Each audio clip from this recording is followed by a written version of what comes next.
ورحمة الله وبركاته. بسم الله الرحمن الرحيم. الحمد لله رب العالمين، والصلاة والسلام على أشرف الأنبياء والمرسلين، سيدنا وحبيبنا وشفيعنا محمد صلى الله عليه وسلم وعلى آله وصحبه أجمعين. سبحانك لا علم لنا إلا ما علمتنا إنك أنت العليم الحكيم. رب اشرح لي صدري ويسر لي أمري واحلل عقدة من لساني يفقهوا قولي. أما بعد، وقال عز من قائل في محكم تنزيله وهو أصدق القائلين: وما بكم من نعمة فمن الله. وقال أيضا: وعلمك ما لم تكن تعلم وكان فضل الله عليك عظيما. وقال رسول الله صلى الله عليه وسلم: لا يؤمن أحدكم حتى أكون أحب إليه من ولده ووالده والناس أجمعين. وقال أيضا: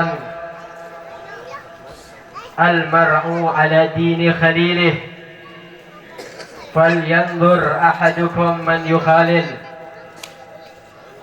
ولله در الإمام البوصيري حيث يقول في بردته: وانسب إلى ذاته ما شئت من شرف وانسب إلى قدره ما شئت من عظم، فإن فضل الرسول الله ليس له حد ويعرب عنه ناتك بفم.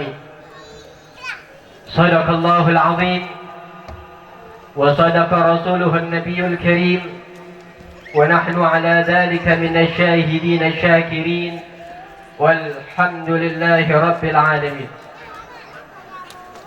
Al-Mukarramun wal-Muhtaramun,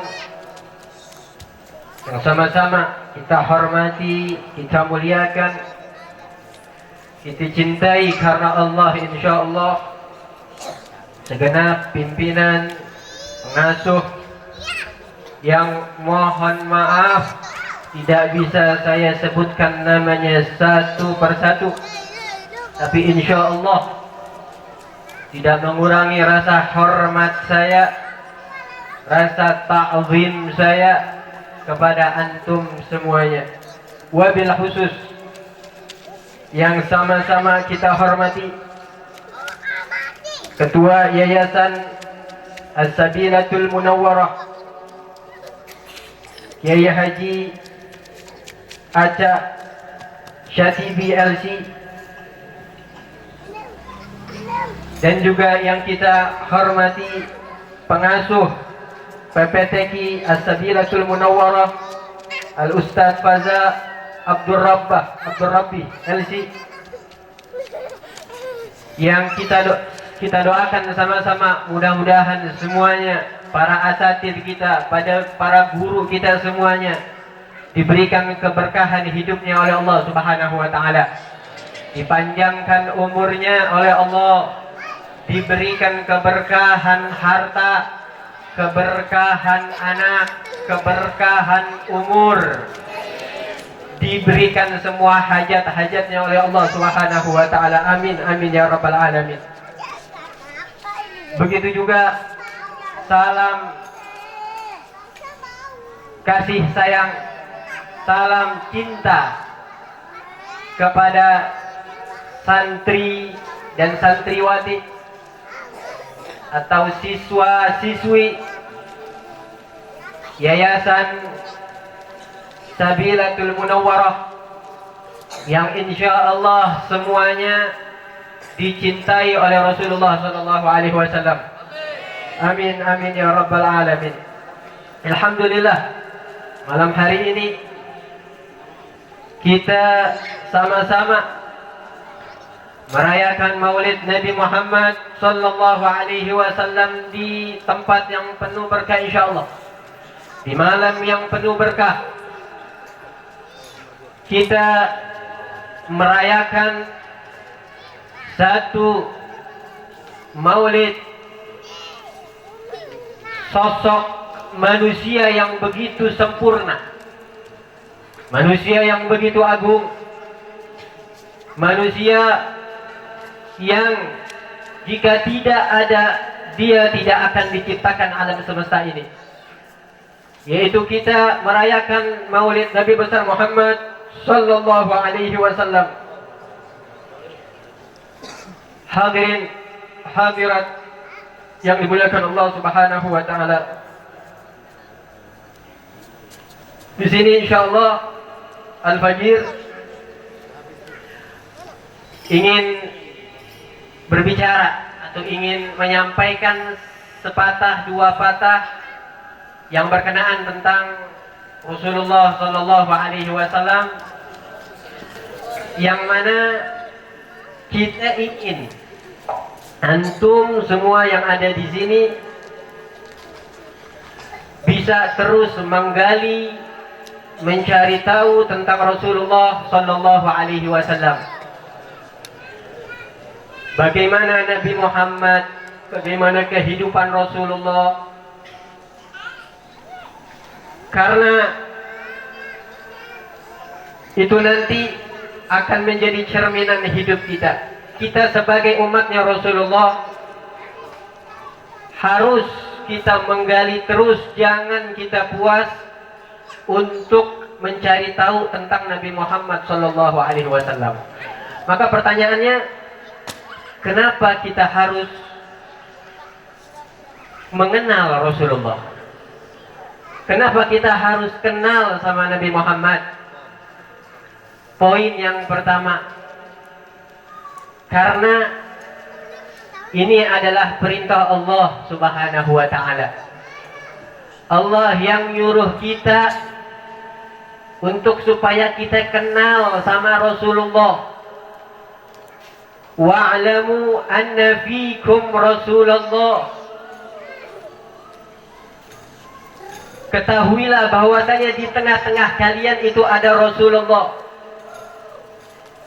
I'lamu ini dari kata asal alima ya'lamu ilman, artinya mengetahui, ilmu, ilim. Ayat ini kata ulama secara tidak langsung menyuruh kita untuk cari tahu, kenal tentang Nabi Muhammad sallallahu alaihi wasallam. Kita enggak kenal sama tokoh fulan, enggak kenal sama tokoh fulan, sama kiai fulan, enggak masalah. Tapi kalau kita enggak kenal sama Rasulullah, ini masalah. Apalagi kalau kita lebih kenalnya sama orang yang enggak ada kaitannya sama agama, ini masalah. Apa hukumnya kita mengenal Rasulullah? Kadang hukumnya bisa wajib, fardul ain, kadang bisa sunnah. Kapan wajib kita mengenal Rasulullah? Jika kalau kita tidak kenal Nabi Muhammad, kita akan berpikir yang enggak baik sama Rasulullah. Kita tahu bahwasanya Nabi Muhammad adalah maksum, terbebas, enggak pernah maksiat, suci, bersih. Kalau ada orang yang nyangka Nabi Muhammad ini pernah maksiat, maka ini bermasalah akidahnya. Maka dia saat itu wajib untuk mencari tahu, belajar tentang Rasulullah sallallahu alaihi wasallam. Poin yang kedua, kenapa kita harus kenal sama Nabi Muhammad? Supaya kita bisa ittiba'in Nabi, supaya kita bisa ngikutin Rasulullah sallallahu alaihi wasallam. Kalau kita sebut Rasulullah, antum baca apa? Sallallahu alaihi wasallam. supaya kita bisa ittiba bin Nabi sallallahu alaihi wasallam, supaya kita bisa ngikutin Rasulullah. Karena dengan kita mengikuti Nabi Muhammad, maka semua aspek kehidupan kita, baik kehidupan dunia maupun kehidupan akhirat, maka akan menjadi sempurna. Karena kesempurnaan segala sesuatu dengan mengikuti Rasulullah sallallahu alaihi wasallam. Gimana mungkin kita bisa ngikutin Nabi Muhammad kalau kita nggak kenal sama Rasulullah sallallahu alaihi wasallam? Maka kita harus kenal sama Rasulullah sallallahu alaihi wasallam. Karena kita tahu Nabi Muhammad manusia yang sempurna, bukan manusia biasa. Al-insanul kamil, khuliqta mubarra'an min kulli aibin, ka'annaka qad khuliqta kama tasha'u. Kata sebagian penyair, kau diciptakan terbebas daripada aib, seakan-akan engkau dilahirkan sesuai keinginan kamu sendiri. Nabi Muhammad sempurna. Maka kalau kita tahu bisa ngikutin Nabi Muhammad, maka itu adalah poin supaya kita bisa sempurna di dalam kehidupan kita, baik dunia maupun akhirat kita. Dan dengan mengikuti Rasulullah, itu menjadi jembatan kita untuk mendapatkan cintanya Allah Subhanahu wa ta'ala. Allah Subhanahu wa ta'ala berfirman, "Qul," katakanlah ya Muhammad, "in kuntum tuhibbunallah," jika kalian cinta kepada Allah, fattabi'uni, maka ikutilah aku, ikutilah Nabi Muhammad. Yuhibbukumullah, maka Allah akan cinta kepada kalian. Kita kan ngaku cinta sama Allah, betul gak? Antum ngaku cinta gak sama Allah? Antum cinta sama Allah? Kata Allah, kalau antum cinta sama Allah, adalah syaratnya harus ngikutin Nabi Muhammad, ngikutin Rasulullah, maka Allah akan cinta sama dia. Kita dapat cintanya Allah, itu satu nikmat yang luar biasa. Andaikan nggak ada lagi kenikmatan yang lain kecuali kita mendapatkan cintanya Allah, itu udah cukup bagi kita. Dan biasanya kalau kita cinta sama seseorang, antum cinta misalkan sama si fulan, apa harapan terbesar antum? Cinta antum supaya dibalik cinta juga sama dia, supaya orang yang antum kekasih antum yang antum cintai supaya juga cinta sama antum. Antum ngaku cinta sama Allah, Allah bilang jalannya kalau mau cinta supaya Allah cinta sama engkau adalah ngikutin Nabi. Maka kalau kita benar cinta, kita harus berupaya semaksimal mungkin supaya kita bisa mendapatkan cintanya kekasih kita, yaitu Allah Subhanahu wa ta'ala. Maka kenapa kita harus kenal sama Rasulullah? Poin yang kedua, supaya kita bisa ngikutin Nabi Muhammad sallallahu alaihi wasallam. Poin yang ketiga, kenapa kita harus mengenal Nabi Muhammad? Supaya kehidupan kita positif. Karena segala apapun yang berkaitan dengan Nabi Muhammad pasti positif. Dan itu bakal berpengaruh buat kehidupan kita. Contoh, antum suka nonton film apa? Film apa? Film sedih, cinta, atau film perang? Anggap film horor. Antum coba habis nonton film horor malam-malam, selesai tamat filmnya, itu pasti masih ada asar, ada nggak? Bekas, masih ada rasa-rasa takut mau ke kamar mandi sendiri. Atau antum habis nonton film sedih, padahal bohong itu film, tapi sedih sampai ke hati, ke bawah ke hati. Selesai itu film, itu sedih masih terbawa asarnya. Begitu juga kalau kita sering membaca, sering mengkaji tentang Rasulullah, maka itu bakal berbekas asar di hati kita. Karena kata Imam Haddad mengatakan ada dua panca indera yang kalau sesuatu itu lewat kepada dua panca indera ini akan cepat masuk ke dalam hati, yaitu pendengaran dan penglihatan. Orang kalau sering ngeliat atau sering dengar yang baik-baik, orang tuanya selalu tahajud, orang tuanya selalu baca Quran, saudara-saudaranya rajin di sholat di masjid, teman-temannya semuanya baik, semuanya rajin belajar, dia bakal ngikut. Dia bakal ngikut apa yang ada di sekelilingnya. Karena apa yang dia lihat dan apa yang dia dengar itu berpengaruh buat diri dia. Begitu juga sebaliknya, kalau dia sering ngeliat yang jelek, lingkungannya nggak baik, lingkungannya jelek, maka itu akan terpatri di dalam dirinya. Pasti dia bakal tumbuh menjadi orang yang jelek juga. Dan itu mau nggak mau, lingkungan, karena lingkungan itu sangat berpengaruh buat pertumbuhan atau buat kepribadian orang itu. Makanya alhamdulillah antum di sini. Pondok pesantren ini, zaman sekarang pondok pesantren yang paling selamat untuk menyelamatkan akidah kita, menyelamatkan akhlak kita. Karena lingkungan terbaik adalah pondok pesantren. Ini hani'an lakum. Selamat buat antum ada di sini, antum bisa mondok di sini, karena nggak semua orang bisa punya nikmat kayak antum. Ini nikmat yang besar, antum rawat istiqomah. Jangan antum akhirnya buang begitu saja, Allah udah kasih. Tinggal antum pelihara. Istiqomah di sini, terus ikutin peraturan yang ada di sini. Jadi poin ketiga tadi apa? Kenapa kita harus kenal sama Nabi Muhammad? Agar kehidupan kita positif. Yang keempat, kenapa kita harus kenal Nabi Muhammad? Karena Rasulullah itu adalah ayah kita. Bahkan Nabi Muhammad ini adalah orang yang paling dekat sama kita secara emosional. Secara batin, orang yang paling dekat sama kita yaitu Rasulullah, bukan orang tua kita.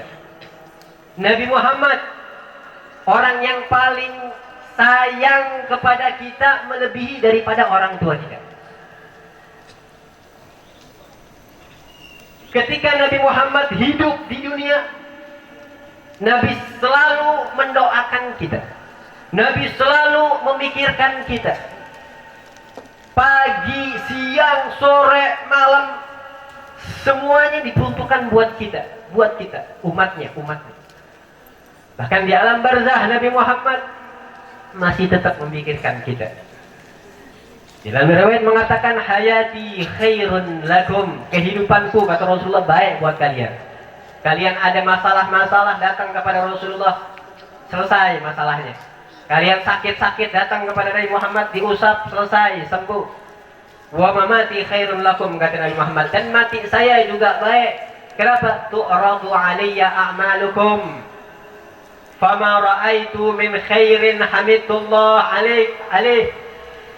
Kalau aku mendapatkan amal kamu itu dilaporkan kepada aku setiap malam Jumat atau hari Jumat, ada riwayat setiap malam hari Senin.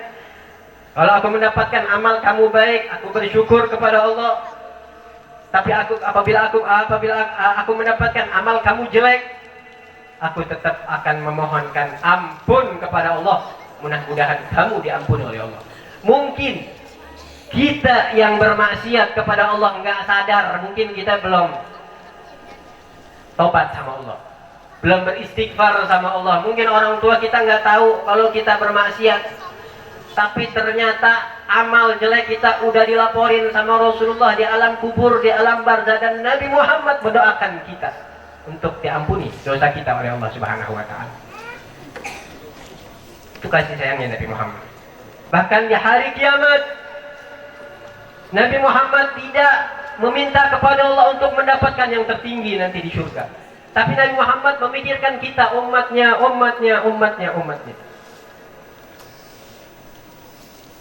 Di padang mahsyar yang begitu genting luar biasa, panas luar biasa, yang pada saat itu orang-orang dibangkitkan dalam keadaan telanjang, yang nggak sadar satu sama lain saking gentingnya saat itu.